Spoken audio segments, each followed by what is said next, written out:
comienza Prolet Cult.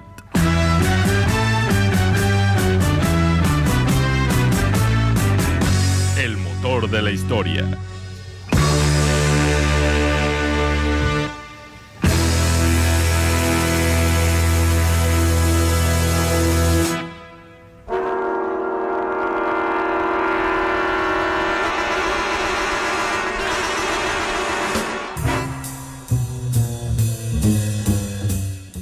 Bueno, ya son las 12 del mediodía con 1 minuto y empezamos con esto que es Prolet Cult, el motor de la historia. Hoy, a día 18 de abril del 2026. Mandamos un especial saludo a toda la audiencia que nos está escuchando el día de hoy a través del 106.7 FM. Y además también mandamos un saludo especial a los trabajadores y empleados de la Universidad de Sonora que antier empezaron a huelga debido a condiciones muy particulares, como es que no les pagan lo suficiente. Algunos trabajadores tienen menos el salario mínimo siendo despagados, que es lo que constituye una violación directa a la Ley Federal del Trabajo, entre otros artículos, pues. Y además se nos hace muy pertinente que pues expresar nuestra solidaridad y apoyo a la causa de los trabajadores y los empleados de universidades Sonora debido a una completa campaña negra que se ha intentado expresar en su contra, diciendo que si es ilegal la huelga, que si por una coma que estaba mal escrita no procede, pero eso fue algo que se avisó a último momento. Pues qué casualidad, ¿no? Que cuando se intenta abortar la huelga a último momento por parte de las autoridades de la Universidad de Sonora. Y que ya sabemos, ¿no? que las autoridades de rectoría hacen de todo menos preocuparse por los estudiantes y pues, por supuesto ni siquiera por los trabajadores que están bajo su mando. Sí, realmente les mandamos muchas fuerzas y apoyo. Intentaremos estar por ahí en las actividades de la huelga. Y también creo que es muy importante hacer como que este saludo y nuestro apoyo, porque existe, como dices, pues una gran campaña de desprestigio y cada año dice la gente, o sea, no, es que nunca es suficiente y siempre se la viven quejándose, no trabajan. Pero es que realmente pues esto pasa año con año, justamente porque las autoridades universitarias nunca están dispuestas a darle un trato digno a los trabajadores de la universidad. Entonces obviamente la lucha tiene que continuar mientras sigan existiendo estas condiciones injustas, como que tengan a trabajadores ganando debajo del salario mínimo. Sí, afortunadamente creo que, desde nosotros estuvimos al pendiente, me acuerdo, Jayal y yo, de la huelga desde el año 2023 más o menos, y me gusta, o sea, algo bueno es que por cada año, en 2025 no se emplazó a huelga, pero básicamente fue por lo mismo, ¿no? O sea, no sí, sé, un error o sea, sí, pero algo que es muy positivo es que cada año que pasa veo que sí la base estudiantil va apoyando cada vez más a los trabajadores. O sea, yo me acuerdo que en 2023 era como muy controversial de no, que porque se van y nos arruinan nuestros tiempos, ¿no? Y por su culpa y tal, pero yo siento que poco a poco ha ido cambiando el sentimiento respecto a la huelga y los estudiantes ya están empezando a apoyar más. Sí, yo recuerdo cómo discutíamos en los espacios estudiantiles en ese entonces, porque sí había como en ciertos sectores un sentimiento de rechazo por las afectaciones, entre comillas, que les generaba, pero pues en lugar de dirigirlo eso como presión hacia las autoridades, más bien presionaban a los profesores, trabajadores, a que soltaran la huelga, cuando claro que no tiene que ser así. Pues sí, pues como a veces yo me gusta decir que pues que es estudiante, sino un futuro trabajador, ¿no? A fin de cuentas, ¿no? Así que es muy importante que la estudiante pues se posicione al respecto del lado de los trabajadores y empleados, que son pues lo que se van a terminar convirtiendo eventualmente, ¿no? Y dale un comentario que tengas de empezar ya leyendo con el tema. Hola, buenos días. El día de hoy vamos a hablar de las... Espérame. Bueno. Creo que no sirve tu micro, Bueno. Hola, buenos días. El día de hoy vamos a continuar con nuestra segunda parte de Top 10 mitos sobre el comunismo. La semana pasada, si no estuvieron aquí, si no estuvieron sintonizados, hablamos sobre 5 mitos, los primeros 5 relacionados a distorsiones sobre el marxismo, y hoy vamos a continuar hablando sobre ese tema, ¿no? La semana pasada no estuvo con nosotros nuestra compañera Eli, así que también ella nos compartirá a los que quedaron pendientes la semana pasada, así que espero que disfruten mucho nuestro programa. Pues sí, porque pues como el comunismo es otra cuestión que está muy también desprestigiada, muy deslegitimada, muy ¿cómo decirlo? Tiene una leyenda negra que le corresponde por parte de sus detractores, pues que muchas veces no corresponden ni con la más mínima realidad, así que pues consideramos pertinente también pues aclarar algunas de estas cuestiones para favorecer el debate público en torno a la cuestión.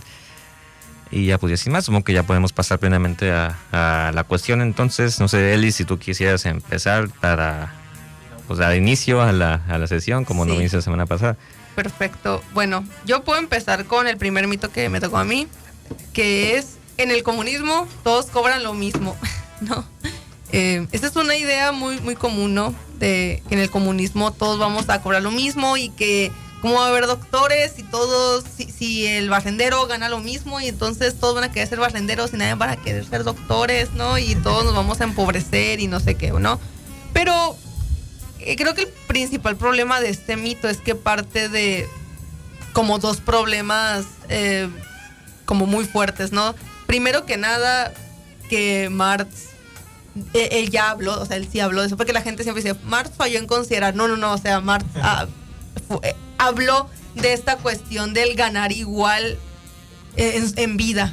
Se dedicó a hablar de eso, principalmente en textos como Crítica al programa de Goza, ¿no? O sea, y segunda, en el comunismo no existirían los salarios en el sentido tradicional, ¿no? Pero bueno, permítanme explicar, ¿no? Pues justo es principalmente en obras como Crítica al programa de Gotha, Marx explica que esta idea es una distorsión de su propuesta original. Pues él habla del comunismo, ¿no? Como algo que llega en fases, ¿no? Es lo que normalmente se le conoce como la diferencia, ¿no? Entre socialismo y comunismo, ¿no?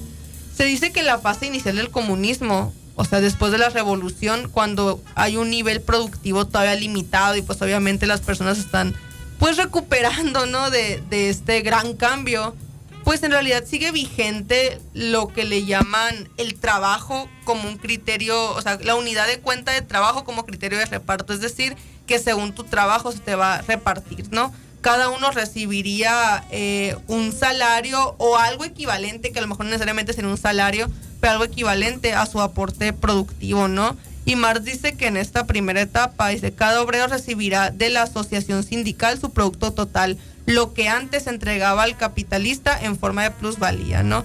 Es decir, o sea, la diferencia, digamos, principal entre el capitalismo y las primeras etapas del comunismo no es la desaparición del salario o que todos ganen igual, sino que actualmente en el capitalismo, pues nosotros damos parte de nuestro trabajo pues a la plusvalía, ¿no? del capitalista, es decir, a nosotros se nos paga un sueldo, pero lo que producimos no equivale a nuestro sueldo. Nosotros producimos muchísimo más valor, solamente que solo se nos da una porción de este.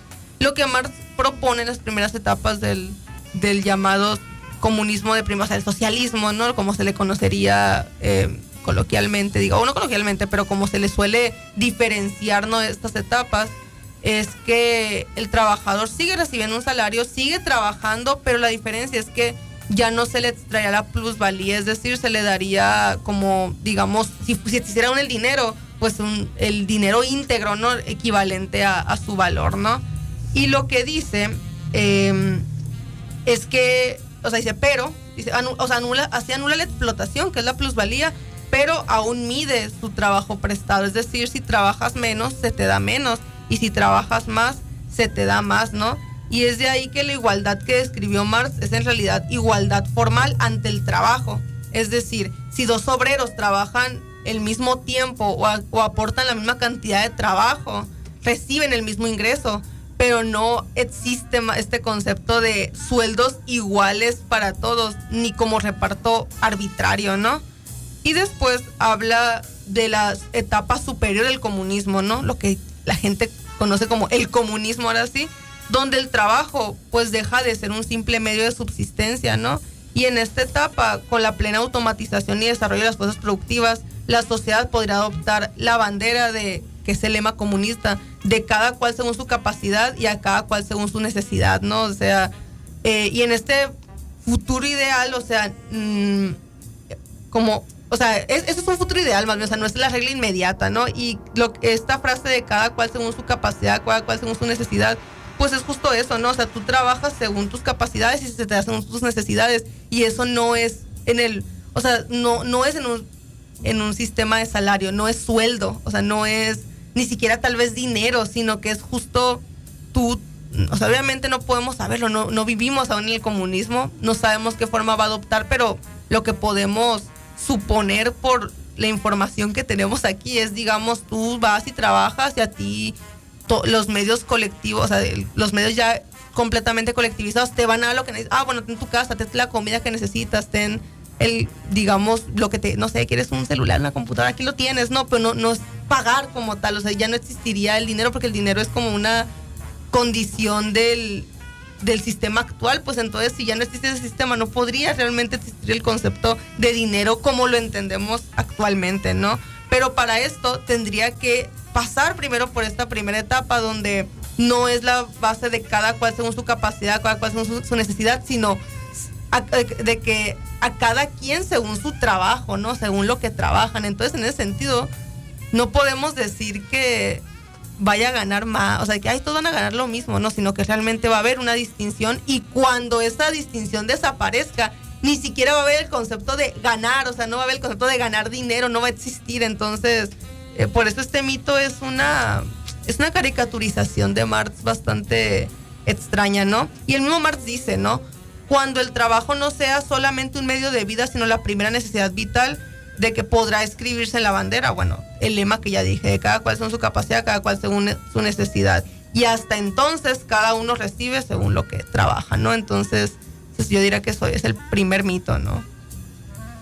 Pues sí, porque siempre dicen de que, no, es que todos van a ganar lo mismo, o sea, agarran la idea de la igualdad y la se toman muy literal acá, como si fuéramos verdaderamente de que todos vamos a ganar 500 pesos a la semana, por alguna razón, o sea, cuando no se trata de eso, o sea, de hecho, hasta no sé, podríamos decir de que en una empresa, de que a muchos trabajadores les pagan igual, pero siempre son más los que ganan, los que prácticamente no hacen nada, que son los dueños de las propiedades, que precisamente el manifiesto comunista también menciona eso, o sea, de que también, de que si dicen eso de que, no, es que quieren beneficiar a los flojos, pues es que ya tenemos flojos en el poder. De hecho, así, yo creo que así más bien debió haber empezado el mito, ¿no? O sea, empieza con esta idea de, no, es que si la gente le pagas lo mismo, se van a volver flojas y ya no se va a recompensar el esfuerzo. ¿En el capitalismo se recompensa el esfuerzo? O sea, podríamos empezar por esa pregunta. Actualmente los burgueses no trabajan, simplemente no trabajan, y son los que se quedan con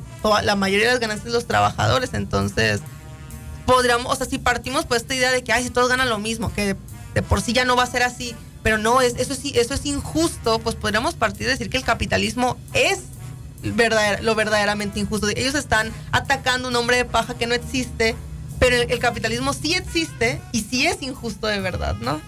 Pues sí, ahí tenemos distintos sectores, los financieros, los terratenientes, la gente que cobra renta y que no más hace más que especular. Porque dime qué tipo de trabajo es comparado con tanto ser médico como ser barrendero, porque inclusive ser barrendero ocupa mayor esfuerzo que simplemente decir, ahora rentas 15% más, a ver cómo le haces. O sea, sí. Así que pues ya tenemos eso cubierto. Pues para dar seguimiento, pues tenemos otra serie de mitos también muy relacionados con la cuestión económica. Eso es lo que yo voy a presentar, que viene siendo más bien desde la academia, porque también desde la academia también hay mucho más en muchos malos entendidos acerca del marxismo y del comunismo, y viene siendo el mito de que el marxismo es una teoría muy determinista, es determinismo económico. Nos referimos a que precisamente, supuestamente, Karl Marx lo que hace es pecar de un exceso de confianza hacia el desarrollo económico. Es decir, dice que el comunismo está garantizado por el mismo desarrollo del capitalismo. Por lo tanto, forzosamente va a pasar. O sea, independientemente de si hay de que hagamos nosotros, va a pasar. Esto es una visión que atenta entonces contra la voluntad individual de los humanos, que nos coloca como simples espectadores del desarrollo histórico y que no nos permite, nos niega nuestra capacidad de agencia. Pues, ¿por qué? Porque ya el desarrollo económico, del capitalismo, de las empresas, de la producción, ya está garantizado que va a cambiar. Así que el comunismo va a pasar porque va a pasar, y eso supuestamente es lo que dice Karl Marx, según algunos académicos, algunos profesores, cuando pues lo cierto es que no, Karl Marx no dice algo así. O sea, sí es cierto que se le coloca un especial énfasis a la situación, a las relaciones productivas, a las relaciones económicas y de trabajo que existen. Karl Marx coloca mucho hincapié en eso desde obras como La ideología alemana, en la cual precisamente de palabra de adjudica al comunismo un carácter muy económico. Sin embargo, lo que no hace es caer en un reduccionismo economicista o un determinismo teleológico en el cual el comunismo ya está garantizado, sino todo lo contrario. De hecho, voy a citar aquí una parte de la ideología alemana que tengo, de hecho, precisamente donde ya comienza a decir una de las pocas veces, de hecho, donde Karl Marx explica abiertamente más o menos cómo puede ser el comunismo, que es algo que quisiera tocar un poquito más adelante. Sí, dice: el comunismo se distingue de todos los movimientos anteriores en que echa por tierra la base cambio que hasta ahora han existido, y por primera vez aborda de un modo consciente todas las premisas naturales como creación de los hombres anteriores, despojándolas de su carácter natural y sometiéndolas al poder de los individuos asociados. Sobre todo con esta última mención, o sea, que estarán las relaciones al poder de los individuos asociados, pues lo que Karl Marx está haciendo es darle a la clase trabajadora, que es la que va a liderar la revolución que nos daría al socialismo, según él, pues la completa capacidad de agencia para ejercer esto. Pues es decir, no es que la revolución va a pasar, porque va a pasar en algún momento, pero yo me puedo quedar sentado y el día siguiente ya va a pasar, sino que no, la revolución tiene que surgir de la agencia organizada del proletariado, valga la redundancia, organizado y revolucionario.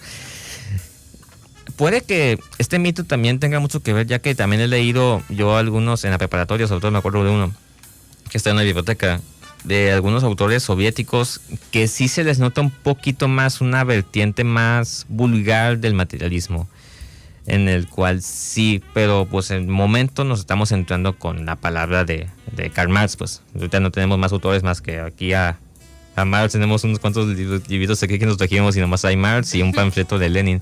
Pero pues bueno, pues sí, o sea, Marx en sus escritos no solo ve lo económico, sino también ve lo social y ve cómo nos afectan las relaciones económicas del capital sobre nosotros, pues. Que a lo mejor es por otro lado por donde se acerca este mito. O sea, Karl Marx critica mucho el capitalismo. Toda su obra se dedica a hacer un análisis exhaustivo del capitalismo. El capital, por sí mismo, es un gran libro en el cual dice cómo funciona el capitalismo y cuáles son sus efectos sobre las clases sociales, la sociedad, el medio ambiente, la política, entre muchas otras cuestiones, pues. Pero lo que está haciendo Karl Marx aquí no es escribir acá cómo él percibe que deben ser las cosas, sino cómo son las cosas actualmente funcionando. Cómo vemos que está la situación, vemos que toda la sociedad gira en torno a un objetivo que es la producción de capital, lo que es el generar ganancia de manera infinita, arbitraria y sin un fin otro más que la ganancia en sí misma. El sistema actual, la sociedad actual es una, pues sí, directamente económica, porque ese es su propósito de existir. No es que los valores de la democracia, la libertad, como los franceses decían, o es la patria, una arma nacional.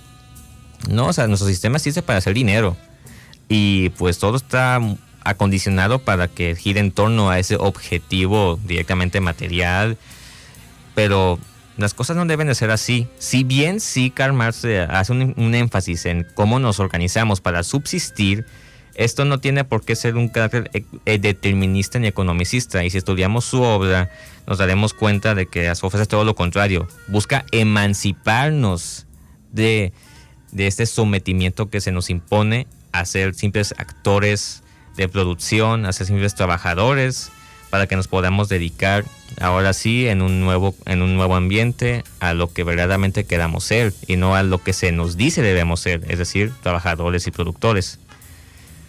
Con esto listo, vamos a pasar a nuestra primera pausa musical del día, ya con estos 2 mitos cubiertos.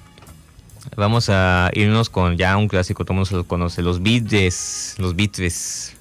Vamos a escuchar a los Beatles con un tema de ellos titulado Back in the USSR, de vuelta en la Unión Soviética. Ahí para los nostalfax.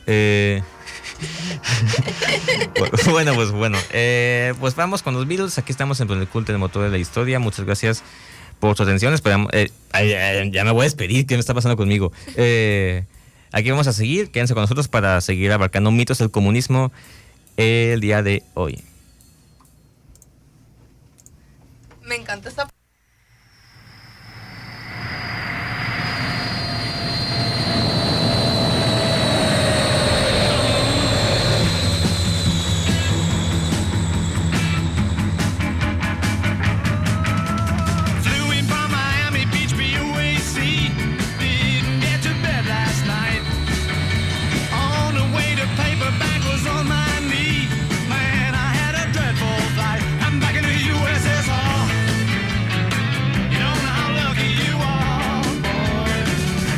In the USSR, been away so long I hardly knew the place. Gee, it's good to be back home. Leave it till tomorrow to unpack my case. Honey, disconnect the phone. I'm back in the USSR. You don't know how lucky you are, boy. Back in the US, back in the US, back in the USSR. Well, the great girls really knock me out. Leave the West behind. And Moscow girls make me sing and shout. That Georgia's always on my mind. Oh, come on!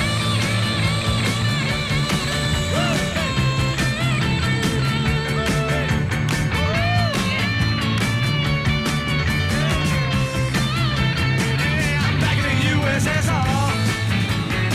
You don't know how lucky you are, boys. Back in the USSR. Well, the Ukraine girls really knock me out. They leave the West behind. And Moscow girls make me sing and shout. That Georgia's always on my mind. Oh, show me round, there's no big mountains way down south. Take me to your daddy's farm. Let me hear your balalaikas ringing out. Come and keep your comrade warm. I'm back in the USSR. Hey, you don't know how lucky you are, boys. Back in the USSR. Oh, let me tell you, honey. Hey, I'm back.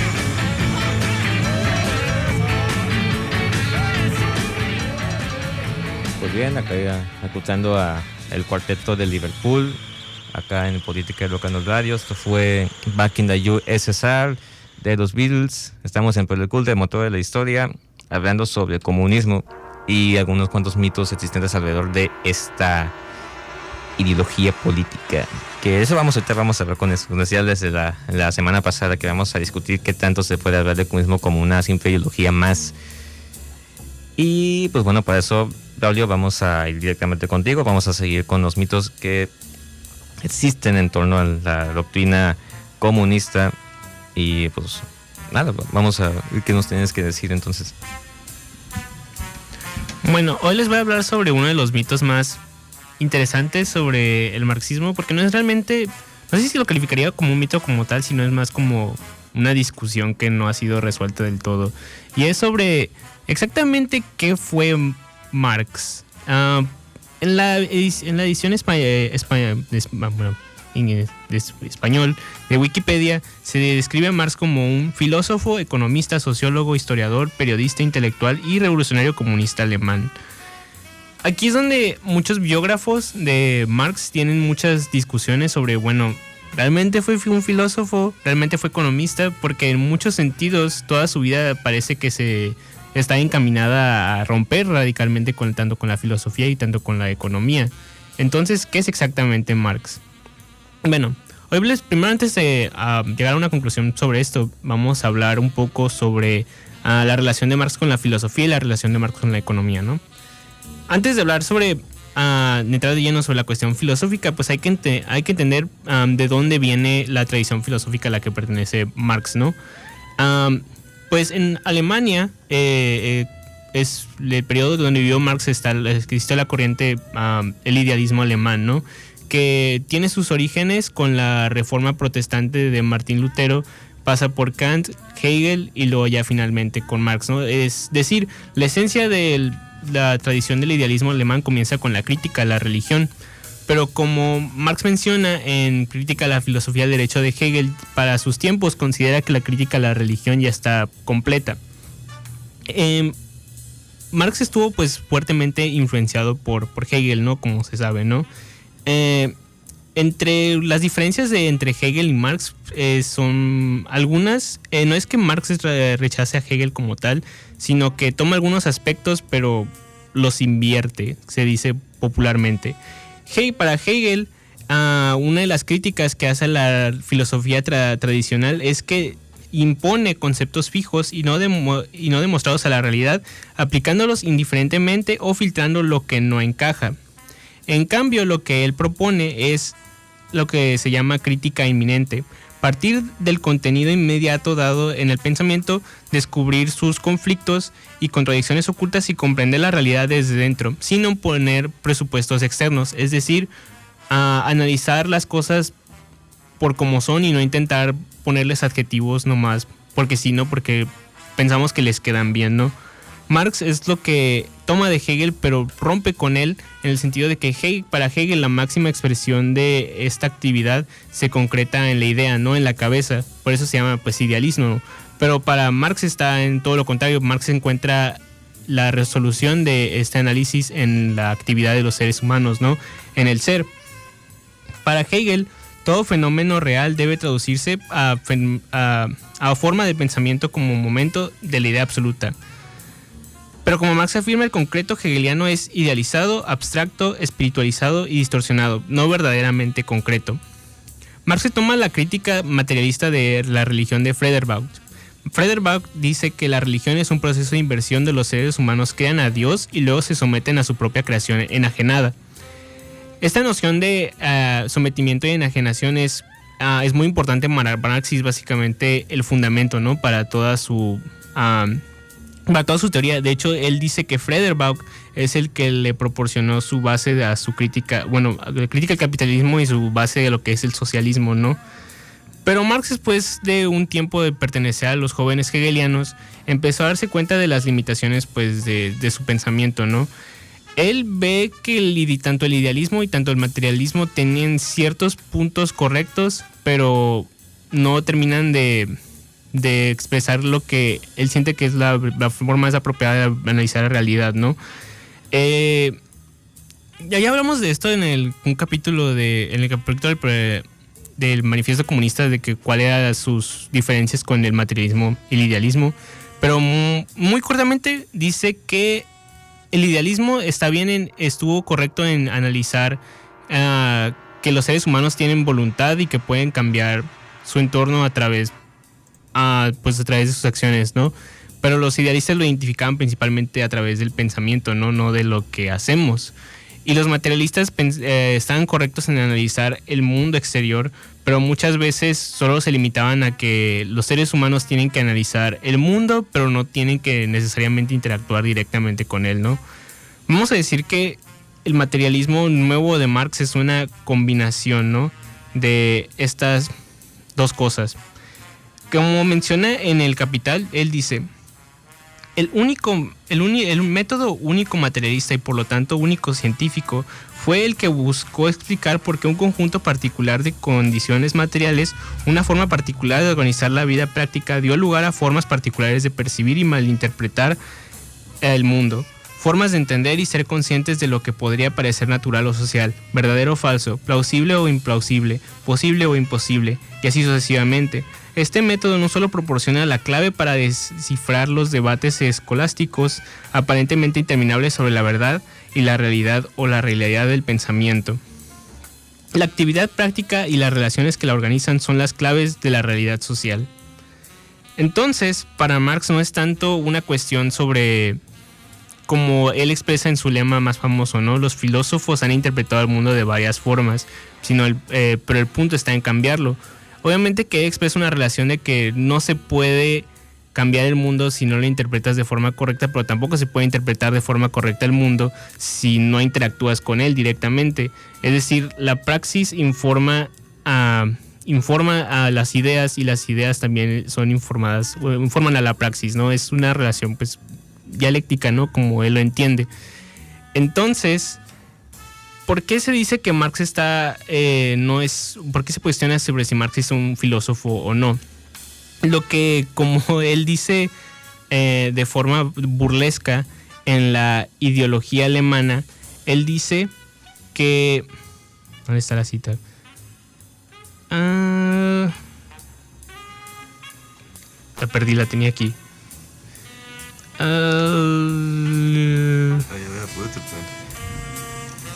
La puedo buscar. Oh, mira, aquí también tengo el libro, por si quieres buscar en el librito. Ya, aquí está.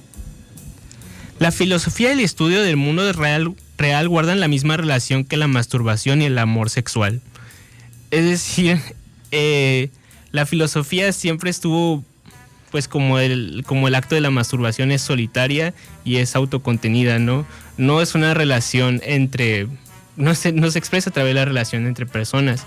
Marx lo que hace es, sí, tomar ciertos aspectos de la filosofía, no rechaza la filosofía, no dice que la filosofía es mala o contrarrevolucionaria, simplemente dice que dado el desarrollo histórico que se ha dado en el capitalismo, la filosofía no es que se ha vuelto innecesaria, sino que simplemente se ha llegado a un punto donde la necesidad de comprender la realidad necesita otros métodos, ¿no? Así que podemos decir que no es tanto un rechazo a la filosofía, sino que podemos decir que su método es posfilosófico, pues en muchos sentidos. Y de hecho, esa relación que tiene con la filosofía también la comparte con la economía. Pues como si Hegel dice que la expresión de la realización de las razones a través, pues, no sé, de una idea, entonces los economistas también a veces hacen lo mismo, porque como critica en su texto de Introducción General de Crítica de la Economía Política de 1856, él critica a los economistas como Adam Smith y John Locke, diciendo que ellos siempre parten de ideas abstractas, ¿no? Del pescador solitario o ese tipo de situaciones muy aisladas, ¿no? No ven la sociedad en su conjunto. Y él lo llama Robinsonadas, ¿no? Haciendo referencia a las aventuras de Robinson Crusoe, ¿no? Un marinero que se extravía en el mar y tiene que sobrevivir por su cuenta, ¿no? Él piensa que los economistas parten de ese tipo de abstracciones y de ahí comienzan todos sus problemas, porque no ven las relaciones sociales en su totalidad. Entonces, el proyecto de Marx es lo que llama la crítica de la economía política. No es simplemente que está diciendo que es que estos aspectos de la economía están mal y los podemos solucionar de X o Y forma. No, es una ruptura total con el campo de la economía y también con el campo de la filosofía, pero solamente utiliza términos que ya han sido inventados por ambos para poder, o que explotarlos y llevarlos a su límite. Y aquí es donde entramos a una cuestión interesante sobre si el marxismo reduce, ¿no? toda una cuestiones sociales, reduce las cuestiones sociales a la lucha de clases, porque para Marx lo que sería la totalidad de la realidad es el conflicto de clases. Y muchas veces se piensa que porque eso sea verdad, entonces solamente la lucha de clases es lo que cuenta, ¿no? Cuando no es así, pero yo no les voy a hablar de eso les va a hablar mi compañera Elizabeth. Ok, bueno, justo me voy a intentar apurar para que... Ajá. Justo el mito que yo tengo, el siguiente, es que el marxismo solamente se concentra en la cuestión económica y minimiza cuestiones como género o la cuestión racial, ¿no? O también la cuestión colonial. Ante esto, hay que empezar, aunque como ya Marco y Braulio hablaron, o sea, ya hablaron sobre esto, pero pues sí, o sea, Marx nunca sostuvo que solo la economía importa de modo absoluto, ¿no?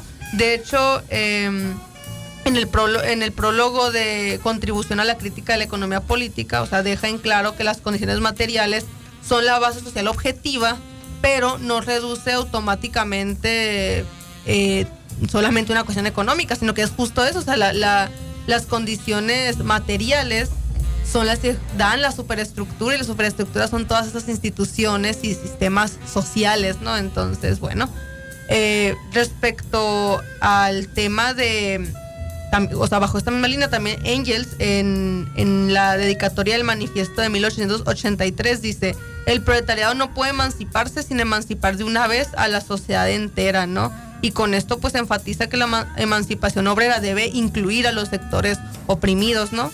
Pero bueno, todavía entrando más a detalles respecto al género, Marx y Engels dedicaron sus esfuerzos a analizar la opresión de las mujeres, ¿no?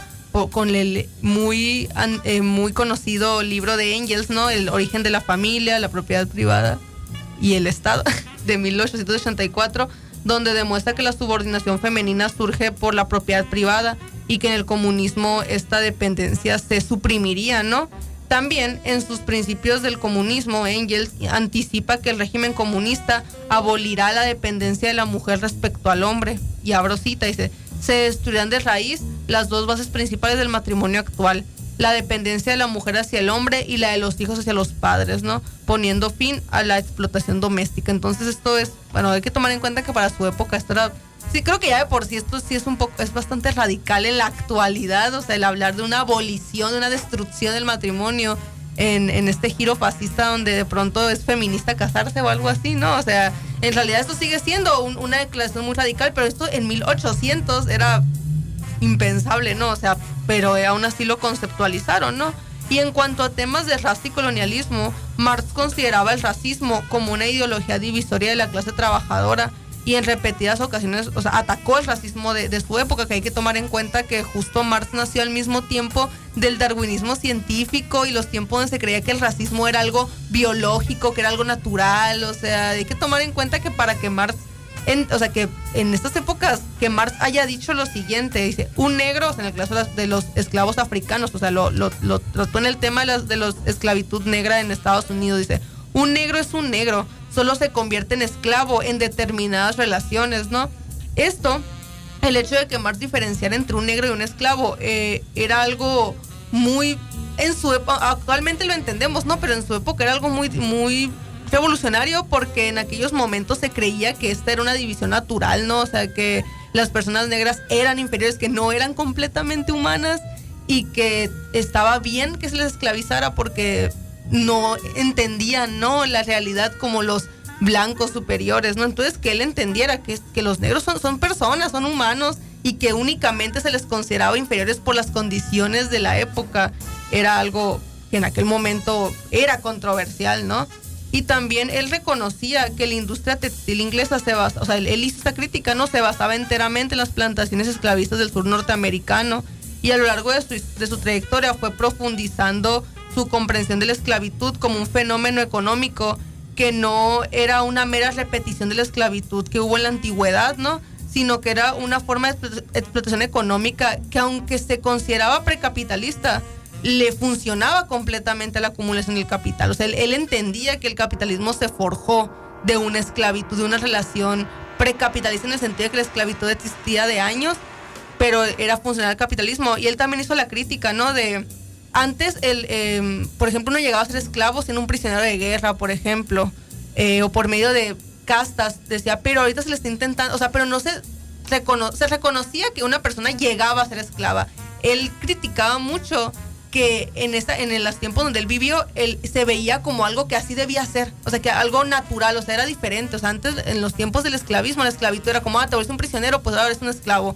A lo mejor no naciste así, o a lo mejor no te tienes, o sea, no es algo que te tienes que quedar, pero igual lo eres, ¿no? En cambio, en los 1800 era muy común que dijeran, no, es que tu destino, tú ya así, o sea, Dios así te hizo, ¿no? O sea, tú así ya naciste desde que te concebieron, tú ya ibas a ser un esclavo. Entonces Marx rechazaba mucho esa idea, ¿no? Y sobre todo hizo bastantes críticas a la esclavitud norteamericana, ¿no? En aquellos tiempos. Y también reconoció la opresión colonial, aunque si bien al inicio de en sus primeros escritos, por ejemplo en 1848 en el Manifiesto, él hablaba del papel histórico de la burguesía contra el feudalismo, incluyendo en las colonias, pero conforme pasaron los años, ya en la década de los 50, 1850, él se rectificó y condenó el imperialismo europeo en Asia y América, ¿no? En 1853 escribió de la colonización británica en la India, y en esos análisis repudiaba el efecto desde el punto de vista como moral o humano de la colonización, diciendo que era condenable, pero que era históricamente necesario, ¿no?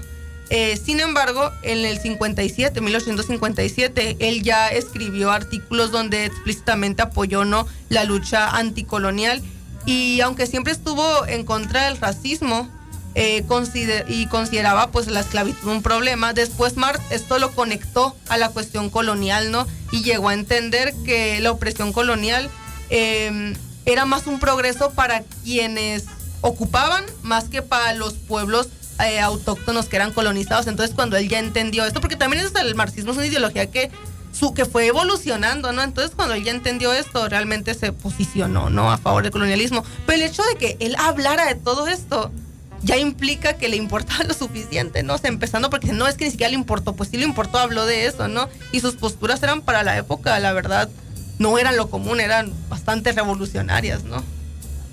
Pues sí tenemos a un Marx acá woke antes de que lo woke fuera la norma, así que pues sí, tenemos múltiples aspectos que Marx toca, pues dicen, no toca, no, sí los toca, pero lo que tenemos que hacer, obviamente, pues para saber si los toca o no, es leer a Marx en primer lugar. Ahorita vamos a pasar a nuestra segunda pausa musical y vamos a terminar con Jaya, que tiene el último mito del día de hoy, con el que terminaremos ahorita vamos a terminar el top 10 después de esta pausa, con otro tema interesante que tenemos para ustedes. Es de una banda soviética de rock, porque es otro mito en sí mismo también, de que no había rock en la URSS. No, sí había. Sí, también había rock en el bloque oriental durante la Guerra Fría. Pues bueno, esta banda se llama Kino, así como el Pablo Kino, y pues esto está en ruso, pero pues se llama Paquete de Cigarrillos, así que se vamos a poner aquí para ustedes. Estamos en el culto del motor de la historia, y quédense con nosotros.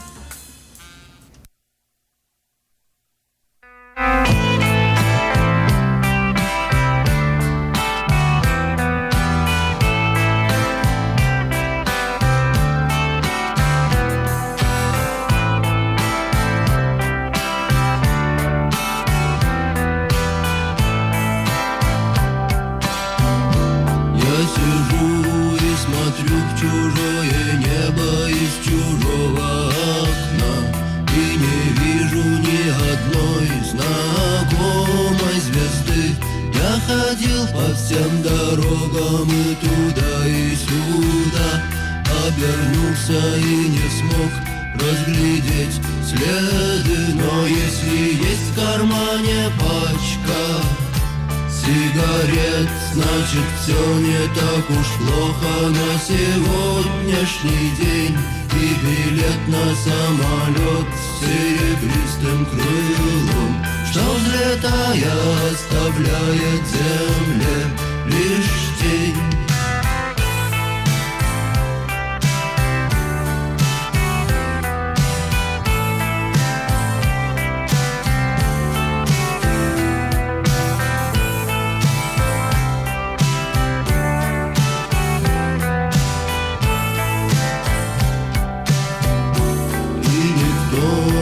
Хотел быть виноватым без вина, и никто не хотел руками жар загребать.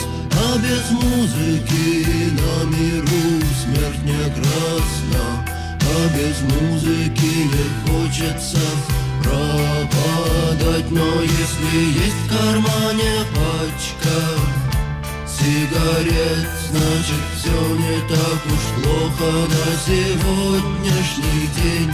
И билет на самолет с серебристым крылом, что взлетая оставляет земле лишь тень.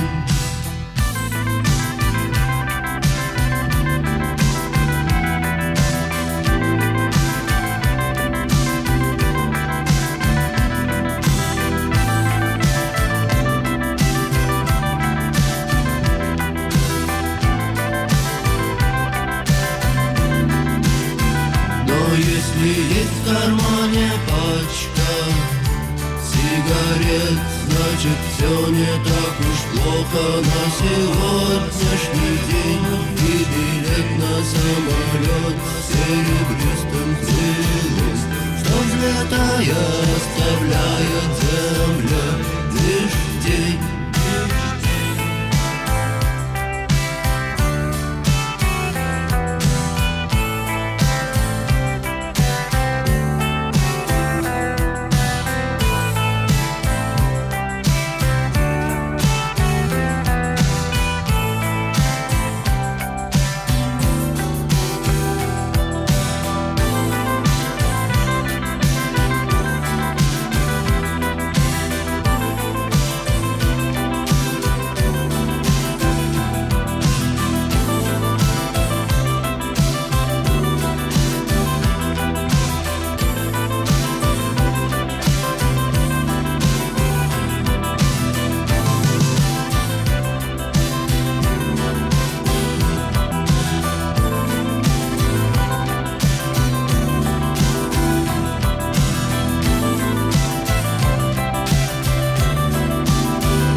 Pues bien, esto fue un poquito de rock soviético por parte de la banda de Kino que acaban de oír. Está en ruso, obviamente, que acabo de buscar unas letras traducidas al español.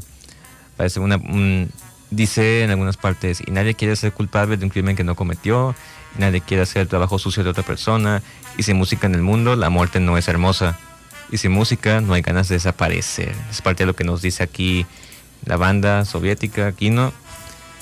Y pues bueno, estamos aquí de vuelta en el culto de toda la historia, ya en la recta final del programa del día de hoy acerca de mitos sobre el comunismo. Les recordamos que todos nuestros programas, incluyendo este, son subidos el día siguiente o el lunes en su defecto a YouTube en Proletcult-radio o Proletcult de toda la historia, perdón, ese es el primero era nuestra página de Instagram, que también nos pueden seguir ahí. Y ya entre todos aquí ya dijimos unos cuantos mitos y desmintiéndolos. Ahorita vamos a, ya me lo corrigieron, ahora tenemos los dos últimos mitos el día de hoy, y el hija ya nos los van a comentar. Muy bien. Yo voy a empezar por el mito, el clásico, de que si eres marxista no puedes tener iPhone. Dice, algunos suponen que un marxista auténtico no debería usar smartphones, ni computadoras, ni redes sociales o maquinarias modernas, porque todas son frutos del capitalismo. Y este mito mezcla dos ideas falsas, ¿no? Que Marx temía el progreso técnico y que sus propuestas son incompatibles con la vida tecnológica de la actualidad. Pero en realidad, Marx valoró profundamente la tecnología como producto del genio colectivo humano, ¿no? En su Grundrisse de 1857 habla de la máquina como órgano del cerebro humano. O sea, quiere decir que toda herramienta sofisticada en aquellos momentos, pues ferrocarril, telégrafo, etcétera, es en esencia el conocimiento socializado, es decir, como que une muchas mentes y es una acumulación de conocimientos que llegan a ese resultado, ¿no? Y cito, ¿no? Él escribió: la naturaleza no construye máquinas, estas son productos de la industria humana, son órganos del cerebro humano puestos por el hombre a su servicio. Y con eso subraya que la técnica es fuerza objetiva del conocimiento social y no es algo antinatural ni demoníaco, ¿no? Y Marx aceptó que el capitalismo desarrolló una productividad tan grande que en teoría permitiría satisfacer las necesidades humanas con mucho menos esfuerzo laboral, ¿no? Y de hecho sostuvo que el aumento de productividad debería permitir reducir por entero el tiempo de trabajo y liberar al hombre de ser un mero instrumento de producción. Él pensaba que llegaría el momento en que el trabajo dictado por la necesidad y fines externos cesaría, ¿no? Dando comienzo al reino de la libertad después del trabajo. Y pues él creía que la tecnología ahora sí que era clave, ¿no? Para lograr eso, ¿no? Y todo esto indica que Marx vio la tecnología como un medio para mejorar la vida humana, ¿no? Siempre y cuando no esté al servicio del capital privado. Y su crítica a la tecnología no iba dirigida a la tecnología en sí, sino al uso capitalista de la técnica, ¿no? Marx observaba que en la industria el trabajador quedaba subsumido por la máquina, ¿no? Ya no era dueño de la herramienta, sino que la tecnología convertía al obrero en mero apéndice del proceso productivo. Es decir, el problema no es la máquina, sino quién la controla, ¿no? Y el comunismo, por lo tanto, propone tomar esas tecnologías y socializarlas, ¿no? O sea, apropiarse democráticamente, no en el sentido burgués, ¿no? Pero apropiarse, digamos, socialmente de las innovaciones científicas para que beneficien a toda la sociedad, ¿no? Y de hecho, Marx insiste que en la futura, lo que él llama, que así es como describe el comunismo, asociación de hombres libres, bueno, de humanos libres, no, o sea, hombre como humano, ¿no? Todos trabajarían con medios colectivos y compartirían los productos, ¿no? Entonces este mito suele basarse en una visión anacrónica, ¿no? O sea, porque la respuesta marxista tradicional es no se eliminará la tecnología, sino que se transformaría su uso, ¿no? Entonces aquí queda claro, o sea, el iPhone no es de Apple, ¿no? No es de este gran capitalista de Steve Jobs, ¿no? Apple es una mezcla, no sé, el iPhone es una mezcla de conocimientos humanos, o sea, desde quien creó los microchips y las pantallas y las computadoras, es una mezcla de todo eso, es la mayor muestra de la socialización humana, ¿no? O sea, de la vida colectiva, el que todos podamos hacer una acumulación de conocimientos y llegar a un producto. El problema es que este producto es apropiado por una burguesía, ¿no? En este caso Steve Jobs o Apple, pero el iPhone como tal es el trabajo no de él, sino de miles de personas que lograron esos avances para que llegara. Es más, podemos hablar que el iPhone existe por la pinche rueda, o sea, no, o sea, es una acumulación de conocimientos y es la muestra máxima, ¿no? De la vida colectiva, ¿no?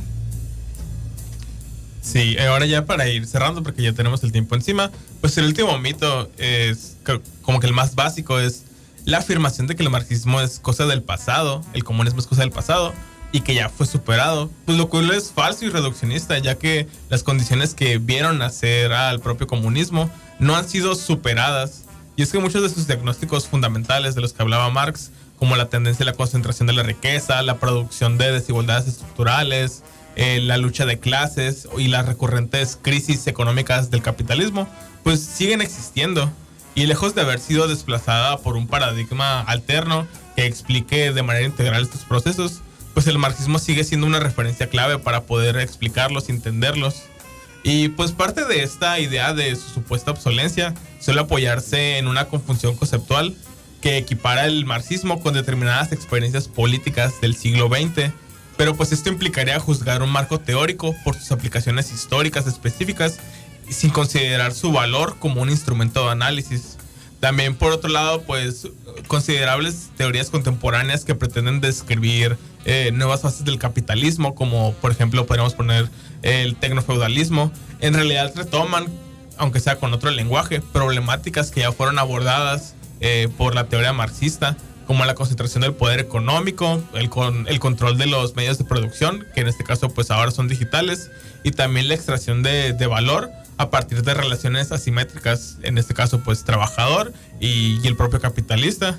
Y esto más bien sugiere que es una reformulación semántica más que una ruptura teórica. Y así pues, más que evidenciar la superación del marxismo, estas nuevas etiquetas confirman su persistente capacidad explicativa. Pues muchas de las categorías que emplean, aunque no siempre pues lo reconozcan explícitamente, pues siguen bebiendo y encuentran sus antecedentes en el análisis marxista del capital, la propiedad y la explotación. Y en consecuencia, pues el marxismo no puede considerarse una teoría superada, sino que es un enfoque vigente y un constante debate que continúa pues nos continúa dando herramientas fundamentales para comprender las dinámicas del capitalismo contemporáneo y la propia superación de pese a pues los nuevos tecnologías y discursos que siguen apareciendo, o sea. Sí, y además también, como comentas eso, de que es que se puede explicar de otra manera, pero pues que de qué manera está explicando que no sea hasta inclusive una reafirmación de las relaciones del capital, que es algo que algunas versiones del marxismo a veces también hacen, como es el marxismo academicista, o el marxismo ese que nomás se ve en la escuela que es un marxismo muy light, que no, ¿verdad? Que no tiene la crítica radical a todo lo existente que el pensamiento de Marx posee. Y además también que luego sacan la cuestión de que, mira, la URSS no está ahorita, ya no existe. Y que tiene, que ya no existe. Y que tiene. Eso no demerita para nada las cuestiones que plantea Karl Marx, ni siquiera de Lenin inclusive. O sea, sí es algo que se niega a considerar y es algo que ya hemos tratado en este programa en varias ocasiones, que se tiene que plantear. Pero por lo menos mínimo estamos ya en una línea pareja, o sea, ¿qué vamos a hacer después? Porque lo que sí sabemos es que las condiciones actuales no están para querer mucho más. Al contrario, estamos viviendo uno de los periodos más caóticos del capital en sus últimas facetas. Tenemos guerras en múltiples lados del mundo, tenemos una campaña genocida abierta en Oriente Medio, tenemos muchas problemáticas económicas y sociales, ventas super caras, tenemos en el mismo caso de la Unisom, viendo al inicio, una huelga que se le busca demeritar, una huelga que se busca desprestigiar. Está muy vigente todo lo que Karl Marx nos acaba de decir en nuestro capítulo, como lo que ustedes mismos pueden revisar si lo leen tantito. De nuevo, enfatizamos que algunos de sus textos, inclusive algunos de los más densos, son realmente breves, concisos y van al grano. Pues así que pues hacemos de nuevo la invitación a leer a Karl Marx, ya se hace en algún libro, en la web. Es relativamente sencillo encontrar algunos títulos. Y nosotros pues vamos a hacer el esfuerzo para que estén ahí disponibles en otros proyectos que tenemos para el programa. Y pues si nadie más tiene algo que agregar, podemos cerrar, ya ahora sí. Al marxismo no hay que tenerle miedo, hay que tenerle respeto. Mucho respeto, señores, por favor. No les va a morder, a menos que seas un burgués, ¿no? Pero pues ahí está la diferencia. No creo que ningún burgués nos esté escuchando. Pues ni tanto, Marx, Engels era burgués, ¿no? Sí. Pero pues Engels no cuenta. Sí. Pero pues bueno, pues Engels sí se sabía el shitpost, así que pues ahí está la cuestión. Pues con eso vamos a ir finalizando el programa ahora sí. Le agradecemos mucho la atención y nos escucha. Quédense en sintonía 106.7 FM hoy y todos los días. Aquí vamos a seguir. Nos veremos la siguiente semana. Esperamos que tengan un excelente fin de semana.